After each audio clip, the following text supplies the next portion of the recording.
देश प्रेम और देश के लिए मर मिटने वालों की कई ऐसी मिसालें हमको देखने को मिलती है जिन्होंने अपनी पूरी ज़िंदगी देश के हित के लिए लगा दी दे दी। ऐसे ही एक शख्स हमारे साथ मौजूद हैं, कुलदीप, जो 28 साल 2 महीने का कारावास भुगतने के बाद अब अपने घर पहुंचे हैं। सीधे उन्हीं से बात करते हैं। कुलदीप जी, सबसे पहले तो जब आप घर पे आए और आप अपने लोगों से मिले 28 साल 2 महीने बाद, तो कुछ और अलग ही भाव रहा होगा जो आपके चेहरे पे भी दिखाई दे रहा है मुझे। बिल्कुल, आपने बिल्कुल सही कहा है, क्योंकि कैद से निकलना और वो भी लक्ष्य देश की कैद से निकलना सिर्फ ऐसे ही है कि बंद डब्बे में से किसी चीज़ को डब्बा खोल के बाहर निकाल लेना। तो हार्ट, दिल की कंडीशन, दिमाग की कंडीशन क्या है, इसका शब्दों में बयान कर पाना मेरे लिए बहुत मुश्किल है। लेकिन भाई बहनों से मिलकर के जो मेरी परेशानियां हैं, आदि बीमारियां हैं, वो आधी ऑटोमेटिक ख़त्म हो गई हैं। मुझको ईश्वर की कृपा से वो खुशी मिल रही है। आपके हाथ में मुझे राखी दिखाई दे रही है।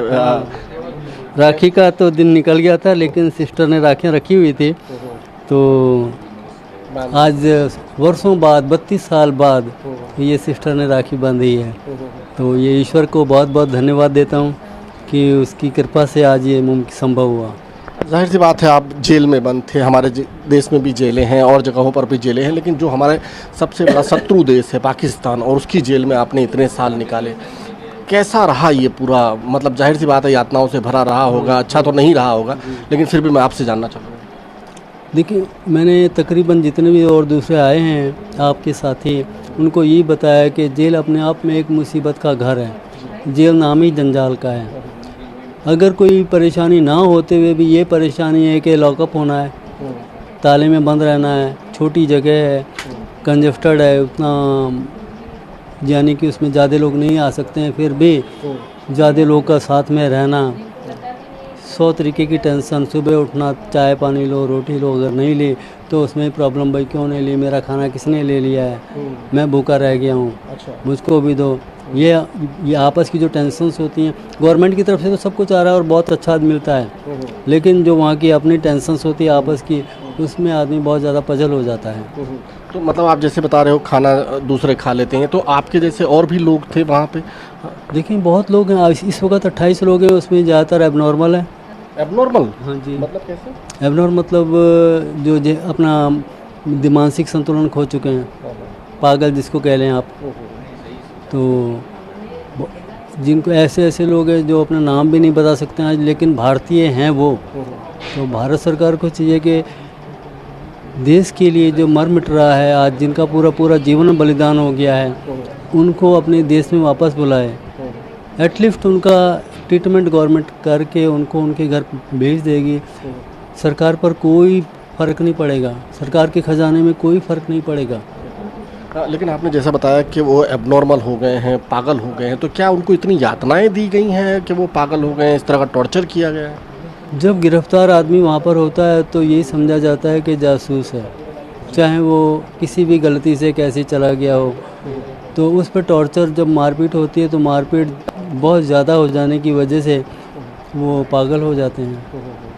तो आप जब जेल में बंद थे तो आपकी पूरी दिनचर्या क्या होती थी? सुबह लॉकअप खुल जाता था, चाय रोटी, चाय नाश्ता ले लिया, उसके बाद थोड़ा अपनी फिज़िकल फिटनेस के लिए थोड़ा बहुत काम कर लिया, बैरक का साफ़ सफाई वगैरह है, पत्ते वत्ते को उठा लिए, पानी लगा दिया, गार्डनिंग कर ली, और दोपहर को खाना आ गया, फिर इसी तरह शाम को खाना आ गया।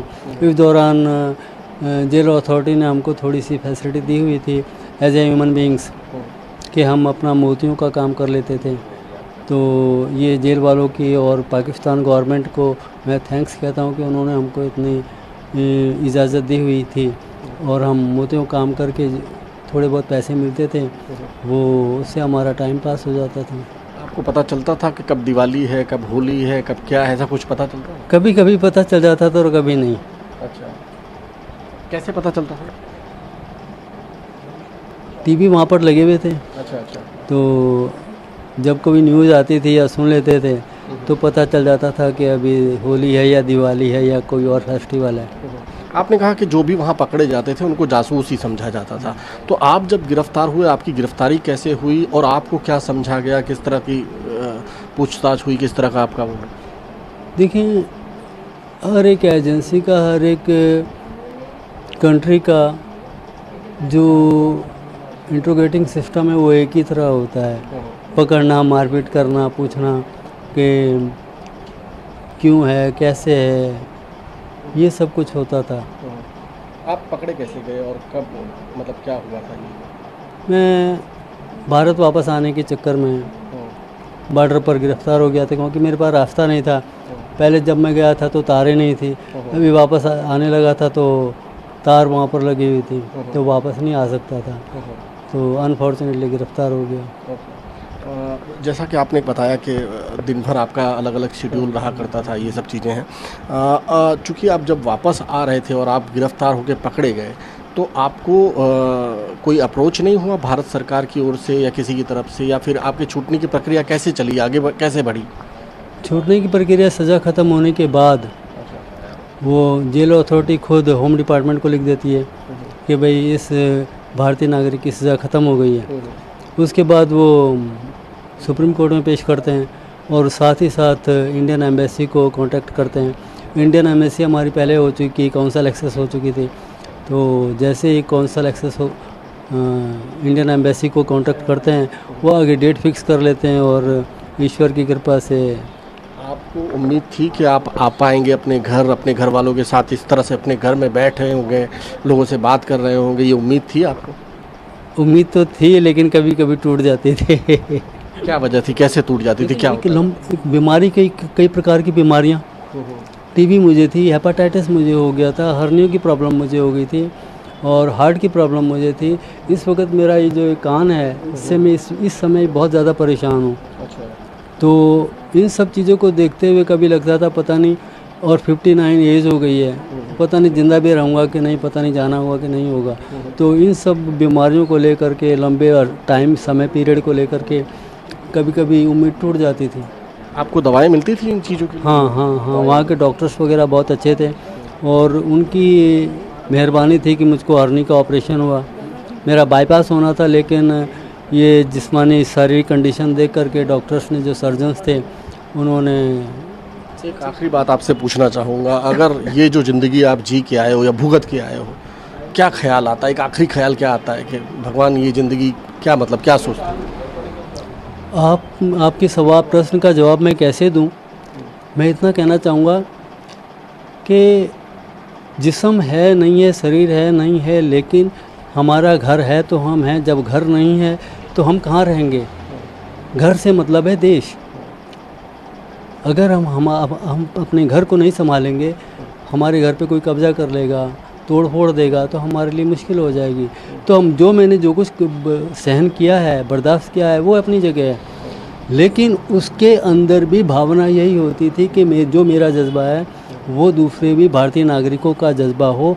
गवर्नमेंट हमारे साथ ऐसा कुछ करे, ऐसी हमको हेल्प दे कि ताकि दूसरे लोग भी देश के लिए काम करने पर तैयार हों, उनके अंदर देशभक्ति की भावना पैदा हो। शुक्रिया हमसे बात करने के लिए कुलदीप जी। तो ये कुलदीप जी थे जिन्होंने ये कहना है कि अगर देशभक्ति का जज्बा हमारे अंदर है और ऐसी चीज़ें हमारे अंदर हैं जिसके लिए हम अपनी जान तक कुर्बान कर सकते हैं, तो सामने भी देश का, सरकार का ये फ़र्ज़ है कि वो भी इनका ख्याल रखें। कैमरामैन प्रतेश के साथ भूपेंद्र सिंह, न्यूज़ 24 अहमदाबाद। नमस्कार, मैं हूं मानक गुप्ता।